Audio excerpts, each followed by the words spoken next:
1983. Imaginez-vous, vous êtes dans un wagon de première classe sur la ligne électrifiée Paris-Vierzon. Un train corail, le même qu'on a aujourd'hui, hein, je ne peux pas changer.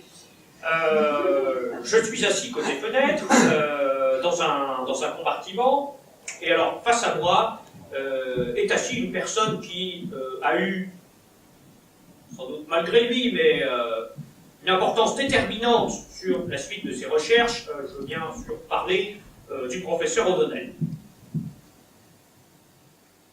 Gustave O'Donnell, hein, voilà, d'origine irlandaise. Bien que bavarois par sa mère, mais le gène bavarois étant récessif et le gène irlandais dominant, il a donc emporté, il est irlandais.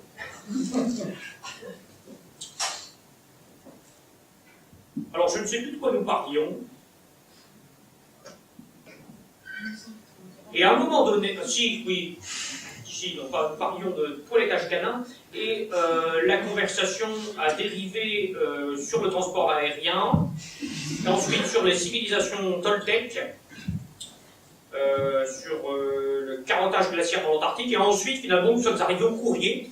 Et là, le professeur O'Donnell a eu cette phrase, ce jugement actif, qui ne lui ressemblait pas, hein, puisque c'était un grand savant, cette idée reçue, lourde de conséquences. Il m'a dit, Jean-Edgar, je crois que les gens s'écrivent moins.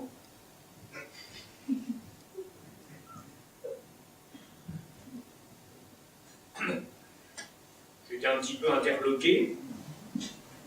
J'ai regardé à l'extérieur. Les larges champs de blé de la Beauce étaient en train d'être moissonnés, puisque nous étions en juin. Et alors, je l'ai regardé dans les yeux. J'étais assis là, dans le compartiment, il était en face de moi. Les champs de la Beauce en train d'être moissonnés étaient à gauche, le couloir central du corail première classe était à droite. Petite vieille dormait dans le compartiment sans s'intéresser à notre conversation, son chihuahua flatulait. Et alors, et là j'ai eu ce sursaut de me dire, mais Gustave, nous étions amis à l'époque, mais Gustave, il m'arrive d'appeler mes amis par leur prénom. Il m'arrive d'avoir des amis, pour du moins c'était le cas en 83. Et alors je lui ai dit Gustave, comme je lui ai dit comme je m'adresserais à vous, mis à part qu'il était là, vous êtes en première classe, les compartiments sont quand même réduits. Et alors je lui ai dit Gustave, quelles sont tes preuves? Il n'y en avait pas. Et alors, c'est là que ça a commencé. Parce que quand on voit un scientifique de renom, hein, professeur O'Donnell, je ne sais pas si ça vous... Ah, non, c'est pas un homonyme, hein, c'est bien lui qui a découvert le gluon.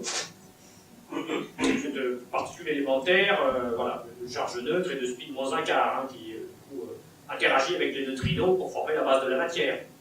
C'est lui. Et donc là, il arrive comme ça en disant, oui, je pense que les gens s'écrivent moins. Oui, ça se prouve, ça se démontre, ça se... Et c'est ainsi que j'ai eu l'idée